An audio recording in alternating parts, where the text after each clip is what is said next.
السلام عليكم ورحمة الله وبركاته. معمل كسر دو شركة هرجيسة سوق إيبكا يبينتا دولكا كوريها.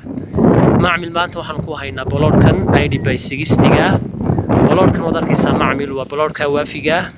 عبر أهان وحاول نقونا يا وجهده horta baloorkan waa dhex wajahada waxa uu noqonayaa cabir ahaan 18 mitir oo wajahadu haystaa dhererkana macmil waxa uu noqon doonaa 24 ayuu dhererkan u yahay marka macmil baloorkan dhinacyada waa laga xiga xaggan baloor baa ka xiga wada aragtaa xaggan kalena deerkana ka xiga waan wili la dhisin laakiin area ku dhow oo wada dhisantahay macmil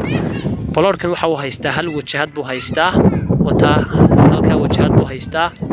معمل هلكا وجهات بهايستا بلوركني قيمها laga bilaabina qiimaha baloorkan laga bilaabayna waa qiimo aad iyo aad ku raali gelin doona oo qiimo aad iyo aad u macquul ah